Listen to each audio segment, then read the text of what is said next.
Hi, and welcome back to my channel where I'm going to be covering the Cleric's Domain of the Arcana class specialization from the Swords Coast Adventurer's Guide, providing a brief description of the subclass as well as explain and set up the various features gained.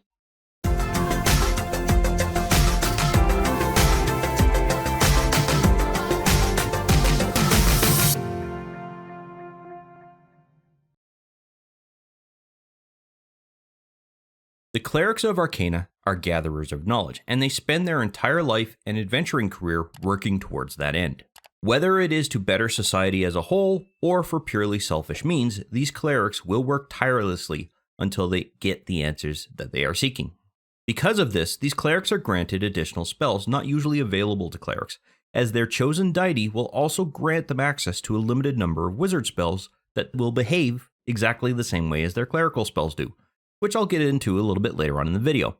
This is one of the few classes that is tightly coupled to their deity because it's that connection that grants them the access to their wizardry spells. As a DM, I'd pay very close attention to all the things that a player character does in relation to this class specialization that might go contrary to their god's desires or inclinations. If a character does violate their god's trust, I would strip the wizard spells from that cleric until they either repaired their relationship with their god or found a new one to worship, sort of like a personal quest of growth. Clerics are also one of the few classes that choose their specialization at level 1, and that's once again due to their relationship with their deity.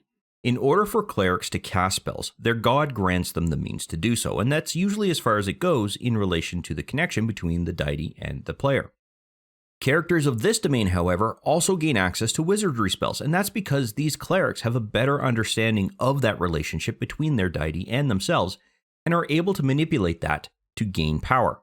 The selection of the domain will happen at the same time that you're creating your character, and if you're using the character wizard, like I will be in order to showcase how that works for you, you'll want to double check to ensure that you have selected the class specialization immediately after you've chosen the class itself.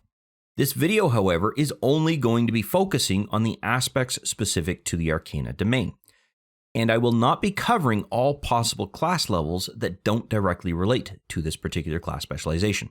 And that is because I've already covered the non-specialization levels in other videos, and I will link them in the description below so that you can quickly access them. So let me get started with this character, and at the time that I'm selecting the class specialization in relation to the character wizard, I'll be sure to show you what that looks like before we continue on. So I've progressed to the point where I'm choosing the class, and I've already selected the clerical class here. As soon as I did that, this class specialization or cleric specialization option popped up, and in this particular case, I want the Arcana Domain. I will then want to ensure that I go through and select these particular options here, but before I do that, I want to explain a couple of things. The first is that your character is going to be gaining the Arcana skill automatically, so while it's not an option here that you can choose, there are some backgrounds that do provide this particular skill as a proficiency, be it one that you can choose from or one that's just simply granted to you. So what I generally recommend at this particular point in time is popping over to the background option here before you finalize your proficiency selections. And that's because your background might also undo any of the selections that you have done here. So I'm going to go ahead and pop over here, and I'm going to choose the Acolyte. And we can see here that I chose one that does not grant the Arcana skill as part of that process. I'm then going to go back to the class selection, and I'm going to go ahead and choose Medicine, and let's go with History. Now I'm going to go ahead and complete the background selection here for my additional languages. I already have Celestial and Common, so it kind of makes sense in this particular case to, let's go with Halfling. Oh, I get 2. Let's go with Elvish. There we go.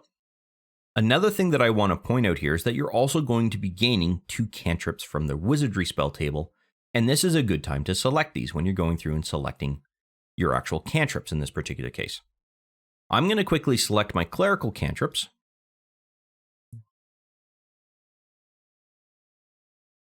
There we go. And then what I'm going to then do is scroll down here on the left until I get to wizard, because this is the table that I'll want to select this from. And then I'm just simply going to choose a couple of cantrips that might happen to be in here in order to go through and finalize my selection. And this is one of the few times where I do recommend going past the amount of cantrips that you actually can choose from. And I'll explain why that is the case here in a moment in relation to the number of cantrips that we have when I actually get to the Arcane Initiate feature. And this is because the cantrips are going to automatically be added to your Clerical Cantrips spell group when you go through and create your character sheet. But before you do that, you're going to want to ensure you change their base class to be Cleric in order to properly convert as they land in your character sheet. And I also recommend that you hold off saving your character, meaning you don't hit this commit button, until you've watched the section of the video where I cover the Arcane Initiative feature itself. And that's just to ensure that you're happy with your selections, as well as understand what that's going to mean for your character when you go through and complete this process. And I'll be covering that feature right after I go through and finish this particular character sheet, so let me finish this off, and then I'll bring you right back, and we will go over the Arcane Initiate feature. The first feature your character is going to gain is called the Arcane Initiate feature, and this happens right at level 1. This feature grants you proficiency with the Arcana skill, as well as granting you access to 2 cantrips from the Wizard Spellcasting table that will function as normal clerical cantrips whenever you use them. The skill proficiency is quite easy to deal with. All you really have to do is go to the Skills tab here and make sure that you have proficiency with the Arcana skill. This is in addition to the other proficiencies that your characters gained when you created them. Unfortunately, this particular proficiency isn't something that gets granted through the character creation process. You have to manually go in here and make sure that this is updated. And that's partially because it comes directly from your class specialization as opposed to being associated directly with your class or with the character's race. Unfortunately, there is going to be some confusion that might come around this particular feature, as your Dungeon Master might misinterpret how this feature actually works. And I'm specifically referring to how the cantrips work. They might assume that even though you're able to gain 3 cantrips as part of your class, 2 of those have to come from the wizardry table, which in fact is not the case. These 2 cantrips are actually in complement to your normal clerical cantrips, meaning that your character is actually going to end up with a total of 5 cantrips. This is why when I was creating my character, I selected my 3 clerical cantrips, and then I added 2 from the wizard's table to bring it up to the total of 5. You are not restricted as to which wizarding school you choose those particular cantrips from, as there is no restriction defined within the feature itself. And when you cast them, they're actually operating as a clerical cantrip as opposed to a wizardry cantrip. So the school becomes almost immaterial, even though clerical spells do have a school representation alongside them as well. Ideally, however, by the time you're looking at this particular part of the video, you're either sitting there in the character creation process trying to understand how to deal with those cantrips, or you've already selected them as part of your character creation process and are now just continuing on through the rest of the video. But in the event that you have not done so, it's relatively easy to gain access to those cantrips simply by going to the Spells button here, setting this up as Wizard for your source, and then setting your level to 0 to indicate that you want to go through and select a cantrip, because cantrips are level 0. And this will narrow the listing of spells available to you to those that are specific to the wizard cantrips.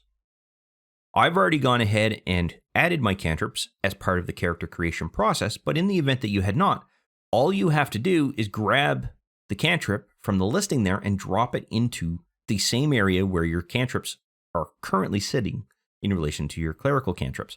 And what that will do is, as part of that drop-in process, it'll convert it to a clerical-based cantrip as part of that process, and it will ensure that it will use your wisdom for any stats and modifications that have to come into play. Now I'm going to go ahead and clean that because I don't need that particular cantrip here because I've already hit my limit.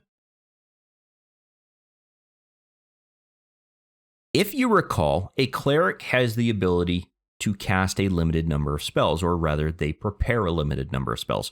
They are able to know about all of the spells in their quote-unquote catalog, but they can only prepare a certain number of those, and they can change them out at each rest, unlike other spellcasters. As your character levels, they're going to gain the ability to prepare additional spells. And the way this works is that it's going to be equal to your character level plus your wisdom modifier, and if that turns into a negative value, it will always be a minimum of 1 spell. That's not how these Arcana Domain spells work. These are in addition to those particular spells. So what we're going to want to do is actually go through and set up a spell group specific to your Arcana Domain spells to keep them separate so that you don't unintentionally go through and replace these at some point in the future, because these never go away. They are always accessible to you, they are always available to you, and you do not have to prepare these. To set up that power group, what you're actually going to want to do is take one of these spells and drop it into your character's action sheet. You will then want to make sure that you update this to say something like Arcana Domain spells. And then move it over so that it creates that power group. Once you've got that, this is going to, by default, create an abilities group. We actually want that to be a spell group, I should say. And we also want to set it up so that it uses our wisdom stat. That's because all of these spells are going to be cast using our character's wisdom modifier, not our character's other stats. With this created, all I then have to do is continue to add in all of the other spells as I gain them through the various levels that I reach. And remember, you're gaining these at Clerical level 1, Clerical level 3, Clerical level 5, Clerical level 7, and Clerical level 9. And as you add these spells to your character sheet, it will slowly go through and create these additional groups that are linked to the main group. So we can see here, if I go through and minimize these, that we now have levels 1 through level 5 when it comes to these Arcana Domain spells. And these spells will always be there and always be available to you. You can go through and prepare them if you wish to prepare them. But the way that clerics work is that it doesn't matter. They are always there and they should always be accessible whenever you go and use them. When your character reaches Cleric level 2, they are going to gain access to the Channel Divinity Arcane Abjuration feature, which allows your character to turn celestial, elemental, fey, or fiend-based creatures, much like a cleric normally would be able to turn the undead. However, unlike the turn undead feature from other specializations, this particular feature can only affect one creature at a time, not a group of them. That creature will be required to make a wisdom-based saving throw, or they will be turned for a total of 1 minute. Or unless they suffer damage. Any turned creature is going to focus entirely on getting as far away from your character as possible through the use of the dash action. But if they are cornered and are simply unable to do so, they will dodge any incoming attacks without approaching the character. Once an opening has been made available for them to continue moving away from your character, they will do so as long as they suffered no damage between when they were turned to when an opening was made available to them while they were cornered. It will also not willingly end its turn within 30 feet of your character, and it will be unable to use any form of reaction while it is under the effects of the turned condition. At Clerical level 5, your Channel Divinity skill is going to improve, and it will gain the ability to now banish those creatures back to their home plane of existence for a total of 1 minute, as long as they are not already on their home plane of existence. The creature's challenge rating must be less than or equal to a challenge rating that your character can actually go through and turn for your Clerical level. So at level 5, your character has the ability to turn creatures that are 1/2 challenge rating or less. If you take a look at the Arcane Banishment table, you will see 2 columns. The first represents the level at which you gain the ability to now turn a specific challenge rating, whereas the second column represents the challenge rating you are now gaining the ability to turn. So at level 8, for example, you can now turn a challenge rating creature that has a challenge rating of 1 or lower. Whereas if you are at level 14, that now increases to a challenge rating of 3 or lower. You are not going to know what a given creature's challenge rating is without first having banished a particular creature in the first place. So the Dungeon Master is going to have to be the one to make the determination as to whether they're simply turned or whether they are actually banished. A banished creature will disappear from the field of combat. However, 60 seconds later, they have the option to return if they do so. You're essentially giving them a get out of combat free card, and if they choose to return, well, then they just simply reappear where they left off. Now, I know I did indicate that there are some class specializations that deal with nothing but turning the undead, and in fact, all classes within the clerical domains have the ability to turn undead in a basic methodology. There are some that get better at it. However, both the Channel Divinity Turn Undead and the Channel Divinity Arcane Abjuration share the use of your Channel Divinity feature. So we have to ensure that we create a single power group to be able to combine the overall uses that you have for each of these Channel Divinity options. And I'm going to show you how to do that. The first thing you'll want to do is actually drag Channel Divinity into place. And hopefully you've already done this because of a previous video going through and explaining this to you. I'm going to create a power group called Channel Divinity. And that's going to rename this group to be Channel Divinity. I'm also going to set this up to be Turn Undead as the actual name, because we will have 2 of these. With that done, I need to ensure that this particular power group uses my wisdom-based stat for all of the effects that is going to happen here. And I do believe clerics only get 1 use in order to go through and do this. So we want to ensure that there's 1 daily use. Correction, it is actually 1 rest use, because you do gain it back after a short or a long rest in this particular case. Although at higher levels, specifically at levels 6 and at level 18, you do gain the option to increase the number of uses for Channel Divinity. So I'll be sure to show you how that works. All I have to do now is drag and drop this into place, ensure that it's part of the same group, and then pop this open so that the saving throw updates to be the correct value. And in fact, I want to make sure that both are set properly. Excellent. So this particular feature is now set up and ready for use. I've gone ahead and set up a slightly unrealistic combat scenario here in relation to our cleric. They're only level 2, and the only one that really might be appropriate for them would be this Meanlock. The others are quite powerful, but I'm just using this as a demonstration. When our cleric has their turn, they have the ability to go ahead and use this Arcane Abjuration thing. And let's say that this merit here is a little bit too powerful, and they want to go through and try to turn that one so that they can either A, get away, or deal with these 2 lower level ones in order to go through and try to stay alive. So what they're going to do is we're going to target the merit here, and then I'm going to force that merit to roll a saving throw, which in this case, it didn't seem to want to target. There we go. So we can see that a saving throw is being rolled. In this particular case, they managed to succeed, so we don't actually get to turn this creature. But let's say that I tried the Meanlock instead.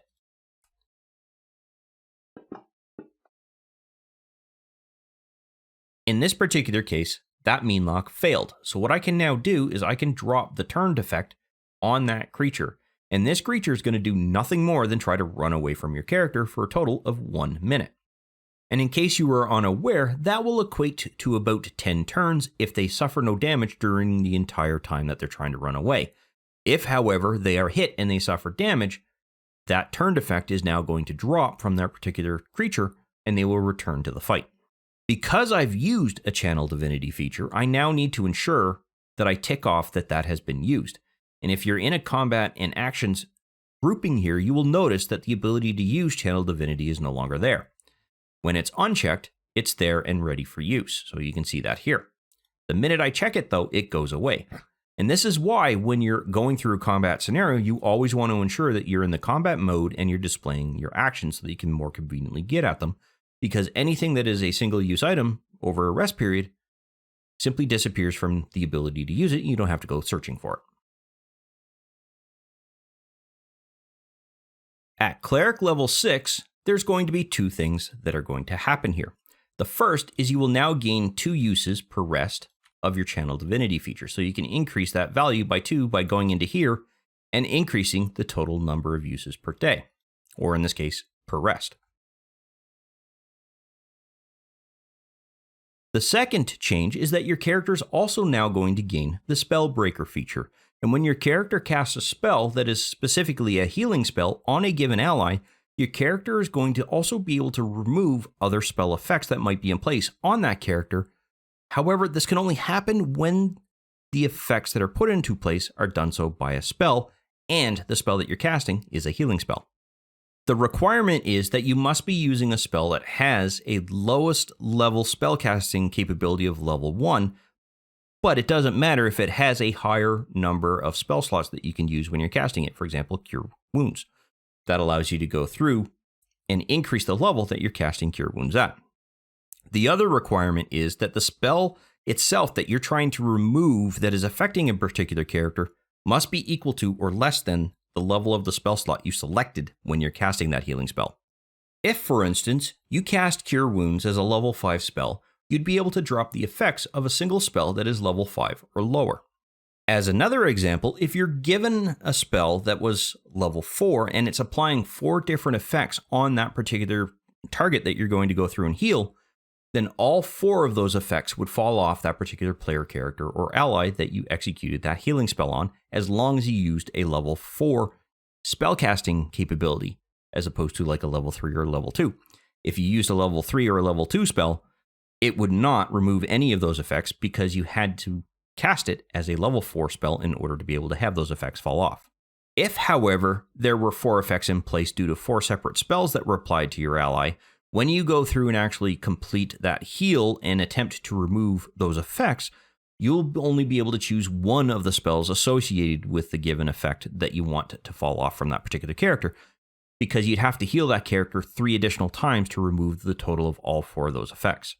However, while this feature has nothing really that is actionable, it might still be useful to go ahead and add this to your character's action sheet under its own little group in order to ensure that you can indicate to the Dungeon Master that you've gone ahead and used it. So I'm going to go ahead and set this to group and then create an Arcana Domain entry here so that I can just simply click this to tell the Dungeon Master, hey, I'm executing a Cure Wounds, but at the same time, I'm going to make use of the benefits of Spellbreaker to remove that particular spell from that person that I'm healing. So once again, I'm using a slightly unrealistic combat scenario here in the sense that I have a druid that is paralyzed, but also has shield added through a spell effect in relation to this particular character. The paralyzed was introduced by a feature from a particular creature and is not there because of a spell, whereas the shield spell is. And I'm using this to demonstrate how this particular feature that we're attempting to demonstrate is actually going to work. And to help us out, I've gone ahead and added Cure Wounds to our character here, which up until now has not yet been there. So for the demonstration, I'm assuming shield is actually a negative effect that we want to remove from our druid, not a positive effect, which is what it usually is. Shield is a level 1 spell, which means that you need to cast Cure Wounds as a level 1 or higher spell in order to be able to remove that effect. No matter what level you choose to cast Cure Wounds in relation to your spell slots, you will never be able to remove that paralyzed effect because that was not put there by a spell. As things stand, I'm going to go ahead and just simply use level 1 in relation to casting heal on our druid here. And when I do that, I'm then going to tell the Dungeon Master, hey, I'm using Spellbreaker to break the spell that is adding that AC 5 effect to the druid. Oh, okay. So now what happens is that the Dungeon Master will simply go through and remove the effect associated with that particular spell. I would then tick off that I have cast a level 1 spell. And when it comes to the number of uses associated with Spellbreaker, it is actually equivalent to the number of spell slots that you are planning to use a healing spell with. So if you choose to use a higher level healing spell that requires, say, a level 3 spell slot, you would simply tick that off. And you would keep going until you ran out of spell slots before you would be unable to use Spellbreaker again because you wouldn't have a level 1 or higher spell to be able to cast anymore in relation.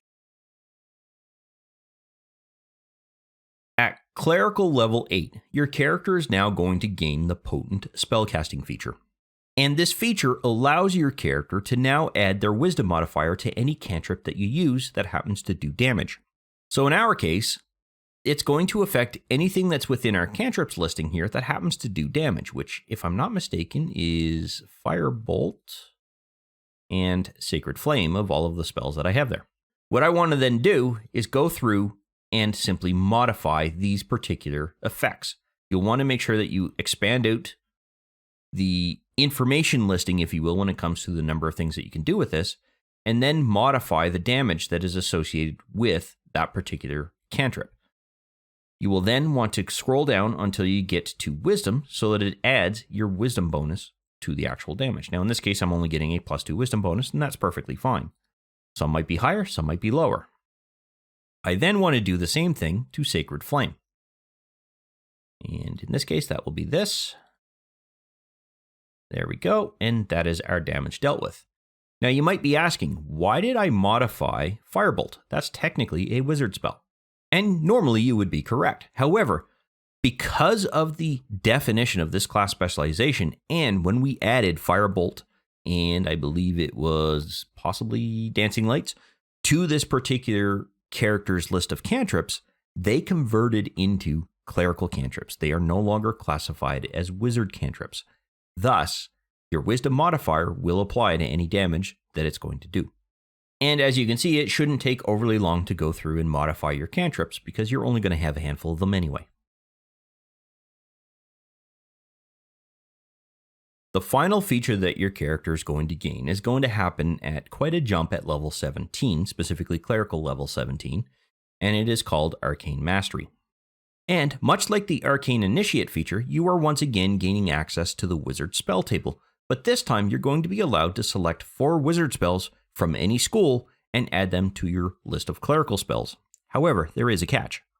You will be required to select a spell from 4 different levels, from levels 6 through to level 9. So you choose a spell that's a level 6 spell, a level 7 spell, a level 8 spell, and a level 9 spell.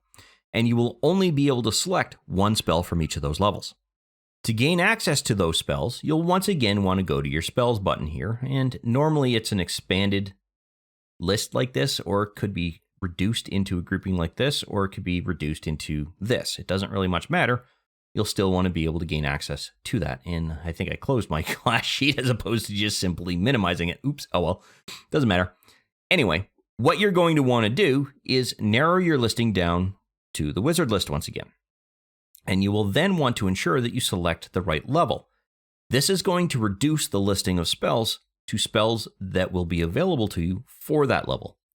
And all you have to do is drop them into an existing clerical spell group that you have, and they should automatically convert to be able to make use of that. So I'm just going to grab Wall of Ice, for example, and drop it into place.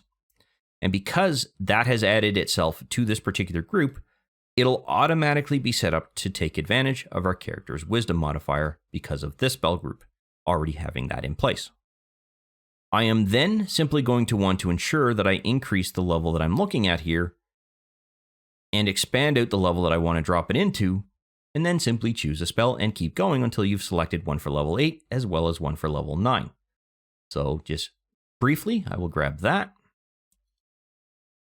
set this to level 8.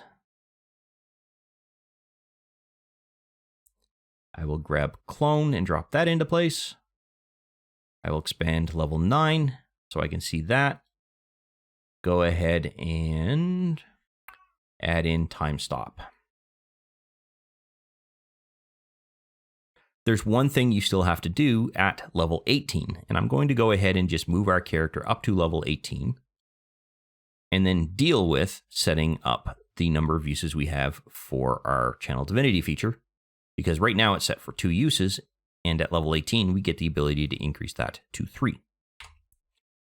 So just ensure that you take care of that before you start using your character at level 18. The Arcana Domain is an excellent addition to the list of available class specializations for the clerical class. It fills a gap on how several books have really been portraying some of the clerical-related characters in their stories, and creates that framework for players to have a similar experience with something that they might have read in one or more of those novels. However, this does bring us to the end of this particular video. I hope you found it useful and informative, and I look forward to seeing you in the next one. I want to thank you for watching this video, and if you found the information useful, click on that like button as well as leave a comment below, as it helps the channel gain exposure.